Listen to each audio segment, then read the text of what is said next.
Hello friend, कैसे हो? उम्मीद करती हूँ आप लोग ठीक होंगे, मस्त होंगे। तो ठीक रहिए, हमारी तरह हंसते रहिए, मुस्कुराते रहिए।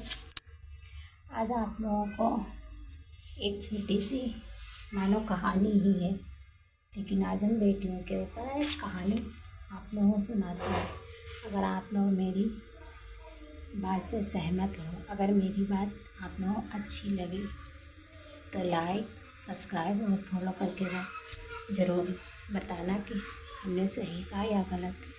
कुछ लोगों के घर में बेटियां होती हैं तो मानो ऐसा तूफान सा ऐसा आ जाता है कि बेटियां मेरे घर में क्यों आ गई, मुझे भगवान ने बेटा क्यों नहीं दिया।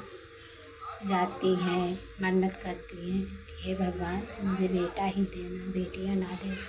अगर बेटा ही मांगोगे तो कहाँ से बहन आएगी, कहाँ से बुआ आएगी, कहाँ से नानी, कहाँ से चाची और कहाँ से पत्नी आएगी, और कहाँ से संसार आगे बढ़ेगा, कहाँ से संसार आगे बढ़ेगा। लेकिन कुछ लोग ऐसे हैं कि बेटियों को बेटे से ज़्यादा प्यार करते हैं, सम्मान करते हैं। तो हम उन लोगों को के लिए कहते हैं जो बेटियों की, बहू की, बहन की कदर नहीं करते हैं। सबके लिए नहीं कह रहे हैं। बहुत से लोग भाई बहन बुरा मान जाएंगी कि ये आपने क्या कह दिया, लेकिन हम सबके लिए नहीं कह रहे हैं। कुछ लोग तो बेटियों को बहुत ज़्यादा प्यार करते हैं, बेटे से भी ज़्यादा प्यार देते हैं। तो देखिए क्या कहते हैं। एक बात मैं सोचती रहती हूँ कि वीडियो डाल ही दूँ, क्योंकि हम जिस गांव में रहते हैं वहाँ औरतों की कदर नहीं होती। पति दारू पी के आते हैं, मारते हैं, गाली देते हैं, तो उन्हें बेटा नहीं दिया, बेटी दी। ऐसा नहीं करना चाहिए, क्योंकि आपने बेटी का जन्म दिया तो आपको बेटा भी मिलेगा। अगर कहीं शादी ढूंढने जाओगे, देखने जाओगे, तो वहाँ से बेटा ही तो मिलेगा। आपकी बेटी किसी के घर बहू बनकर जाएगी और किसी का बेटा आपके घर आपका दामाद बन के आएगा। तो बेटा और बेटी में फ़र्क नहीं करना चाहिए। कहते हैं जन्म देने के लिए माँ चाहिए, जन्म देने के लिए माँ चाहिए, और राखी बांधने के लिए बहन चाहिए, राखी बांधने के लिए बहन चाहिए,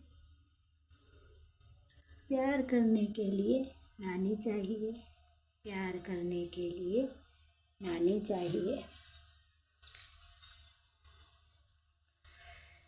खाना खिलाने के लिए माँ चाहिए, खाना खिलाने के लिए माँ चाहिए, परेशान करने के लिए चाची चाहिए, परेशान करने के लिए चाची चाहिए, साथ निभाने के लिए पत्नी चाहिए, साथ निभाने के लिए पत्नी चाहिए,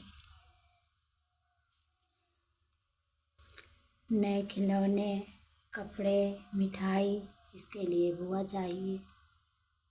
नए खिलौने, कपड़े, मिठाई, इसके लिए बुआ चाहिए। यही सभी रिश्ते निभाती हैं बेटियां, यही सब रिश्ते निभाती हैं बेटियां। फिर बेटियों के साथ ऐसा क्यों होता है?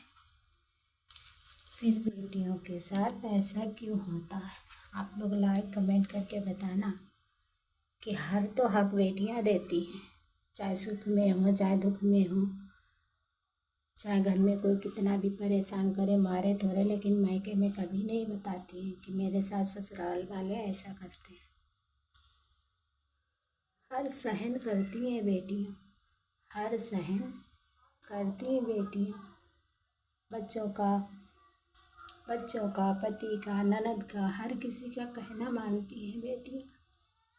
यहाँ तक कि माँ बाप के घर जाने का भी आदेश पति से, सास से, ननद से लेती हैं, फिर भी उन्हें नहीं जाने दिया जाता है। ऐसा क्यों है? आप लोग ऐसा मत करो, क्योंकि बेटियों को आज़ादी दो। उन्हें पढ़ने की, लिखने की, घूमने की, जैसे आप लोग बेटे को देते हो वैसे बेटियों को भी दो, सम्मान दो उन्हें। आप लोग अगर हमारी बात से सहमत हो, अगर आप लोगों को हमारी बात अच्छी लगे तो आप लोग कमेंट करके बताना और लाइक सब्सक्राइब जरूर करना। Bye bye.